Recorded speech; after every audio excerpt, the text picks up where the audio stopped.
Hey guys, Infidel 1258 here. Today I want to get into a conversation that I think would really improve Splinterlands, and I think that it would be feasible and really easily implemented. In fact, I think it would improve the game. I think it would increase our investment opportunity, and I think it would excite both new and existing players.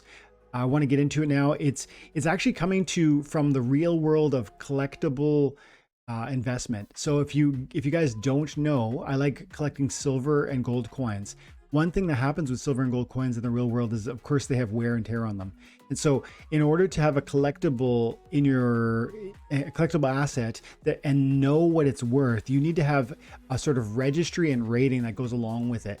Something called PCGS. It's a company through which you can register and rate your assets. You can send them your gold coins and they will look at them, analyze them, and score them. That rating is then like almost a fingerprint that you can sell with your asset if you ever want to sell that asset.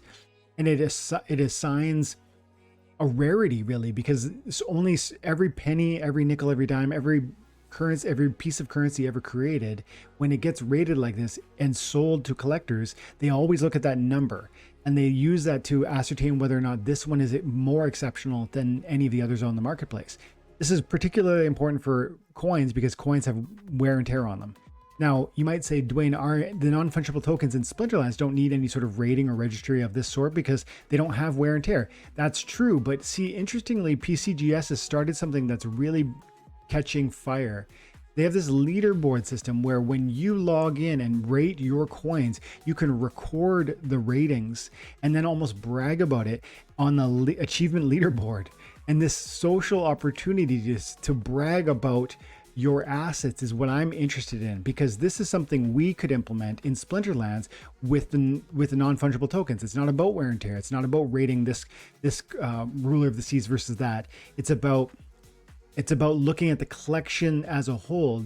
Infidel 1258 has a collection of cards. How complete is it? Is it 57% complete? Is it 75% complete?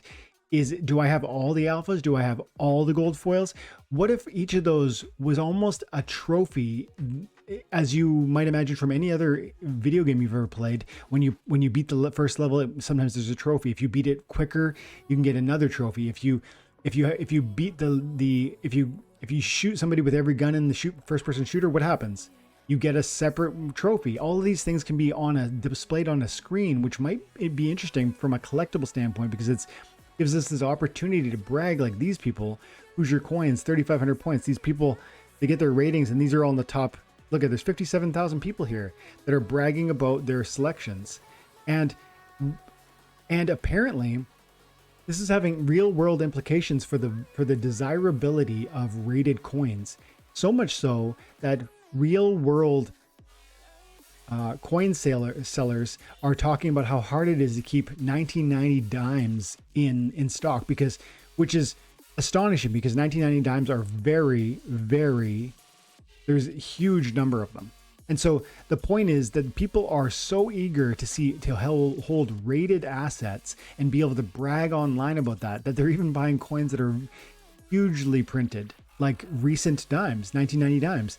So if it causes them to seek after, from that collectible standpoint and from that social bragging opportunity, to seek after assets as inconsequential as a recent dime, I think it could really help Splinterlands. And we already have in-game data that we already know we can access. If we want to click on your name, you can see different things about me, my rating, my highest rating, my rank, and so on, the number of wins, my biggest win streak, etc.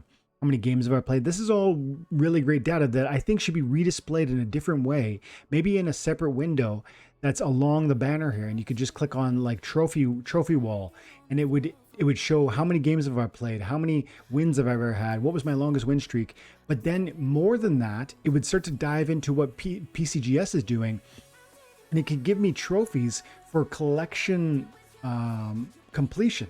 Just off the top of my head, full complete set of alpha, full complete set of gold foil, full complete set of untamed beta or dice, all of the legendaries, all of the epics. Like these are just a few of the ones you could have. And if it went one step further and it said, for instance, you could get if you had 100% of the gold foils, you got one trophy. You got 75%, you got a slightly less trophy. That trophy wall would be really interesting to see. And it would probably drive certain people like myself to actually move into the marketplace and seek out certain cards. If I was at 99% complete on something, what would that do to me? Maybe I would say to myself, okay, well, I only need 1 more%. Let's see if I can't acquire those cards.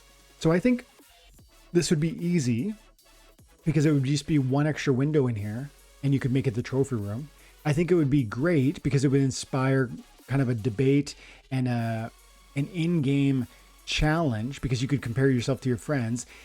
And I also think it would drive investment because there's a certain audience of people who are very interested in sort of being able to socially compare themselves and be able to see how they rest. Like, not only, it could be like not just how much completion are you, it could be like what percentile are you in your collection power ownership or whatever. All of any sort of stats you can imagine displayed in a trophy wall. And maybe like a trophy wall, you could grab amongst your favorite trophies, featuring 5 or 10 of them on your specific wall. And then if people want to dive deeper, they could look into what other trophies you've got. I mean, Call of Duty has trophies in game. Battlefield, every sort of major AAA title always gives trophies to kind of almost entice people to move along within the game. Splinterlands always says they want us to move along deeper and deeper into ownership and to play. This seems to me to be like an easy slam dunk for how we could invite that. And like I said, in certain settings, I think it's really going to trigger people to desire to buy more assets so they can get extra trophies to get more bragging rights. So I think it's a great idea, but I wonder what you guys think. Do you think this would be meaningful to you personally? I'd like to drop a comment below. And if you have any sort of suggestions on what sort of trophies would be appropriate or most exciting, I'd love to see that too, because I actually think this is a great idea, especially since in the real world, this is triggering purchases of really inconsequential coins from dealers or like throughout America. And that tells me it would probably trigger sort of FOMO from our community also. Guys, let me know in the comments below what you think. Have an amazing day. God bless.